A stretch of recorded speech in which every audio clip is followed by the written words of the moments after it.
कुणाचं वाईट केलं होतं की 7 जन्माचं पाप तुम्हाला एकट्याला भोगायला लावतोय. केलं होतं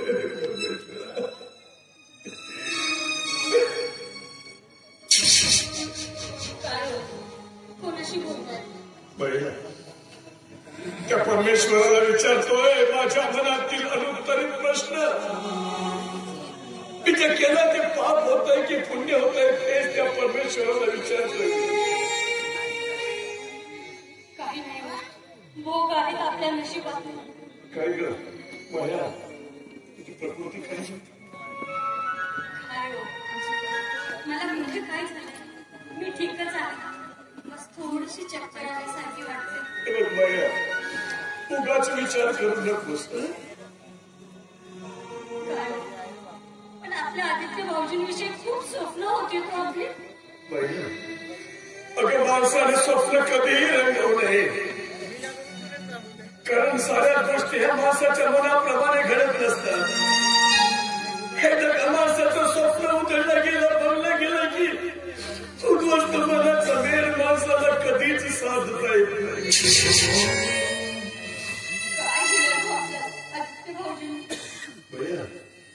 अगं भविष्याच्या पोटात काय घडलं हे जर माणसाला आधी ठाऊक असतं ना माणसाचं जीवन अगदी बेचव झालं असतं.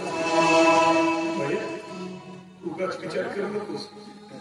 खरं म्हणजे तू माझी प्रबळ शक्ती आहेस माझा आधार आहेस. उद्या तुला जर बरं वाईट झालं तर मी मला काय होणार ना.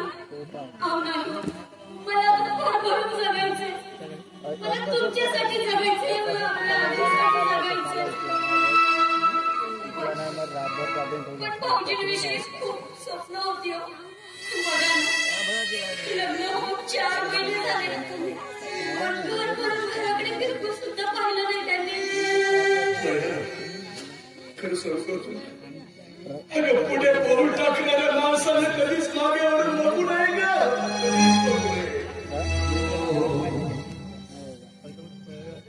काय दिलं आपल्या भाऊजींनी. अगं कर्तव्य बजावणाऱ्या माणसाने फळाची आशा बाळगू नये. आशा बाळगावी ती त्याला मिळणाऱ्या सुखातच आपलं सुख मानून घेण्याचे. त्याच्या कर्तव्याला अहंकार फुटतोय त्याचं कार्यात रूपांतर होतंय. आणि खरं सांगता आपण जे केले ना ते कार्य नव्हतं परम कर्तव्य होतंय. पण मी केवळ बोलत बसलो. अगं आपला आधी खूप मोठा माणूस झालाय. कंपनीने त्याला बंगला दिलाय गाडी दिली आणि तो रोज ऑफिस मध्ये गाडीतून प्रवास करतोय. माझा आदित्य खरं सांगताय का तुम्ही. आपला राणी साहेब नाही का त्याचा मुलगा त्याच्या शहरात राहतोय. आणि काल पेपर मध्ये सुद्धा वाचलंय का सुरेख फोटोच्या पुढे किती खोटी आशा दाखवायची हो आपण म्हणाला. आणि किती दिवस खोट्या आशेवर जगायचे सांगा ना. किती दिवस खोट्या आशेवर बरोबर बोललीस माया. अंधाराच्या चांदी प्रकाशात चमकणाऱ्या त्या काजव्याने सूर्याच्या तेज प्रकाशात चमकण्याची अभिलाषाचे आवरण आपला आदित्य सूर्य झालाय ग. पण आपल्याला त्याने आजपर्यंत अंधारातच खिसपत पाडून ठेवलं.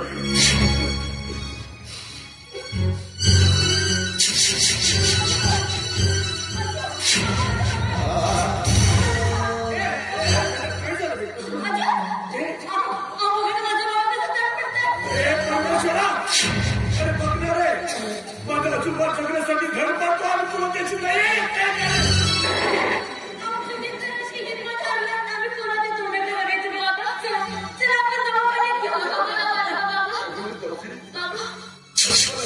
शक्य आहे हो. त्या लोक सारे पैसे औषध पाण्यासाठी खर्च झाले.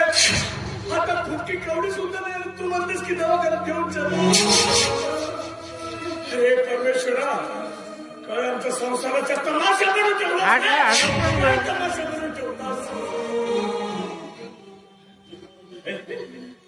काय झालं आपल्या आजूबाजूला. काही होणार मी आहे. गोपी गोपी तुझ्या प्राण पडते रे, तुझ्या प्राणात पसरते, पण मला माझ्या बाळाला वाचव रे. मी माझ्या बाळाच्या आयुष्याची भीक मागते तुझ्याकडे. माझ्या बाळाला वाचव गोपी, माझ्या बाळाला वाचव रे.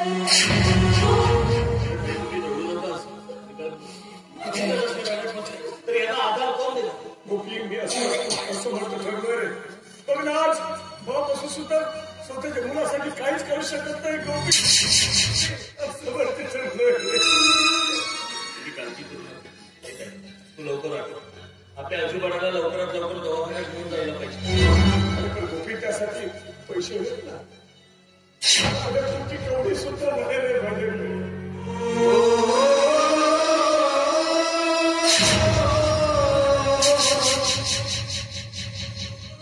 या तुझ्या उत्तराची परतफेड मी नाही करू शकत. गोपी नाही करू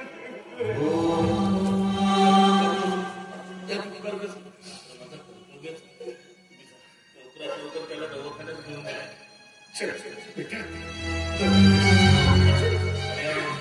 आपला आधीच्या तिकडे राहा, एवढीच तुम्हाला मदत होईल.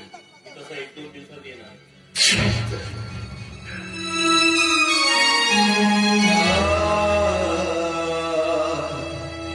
काय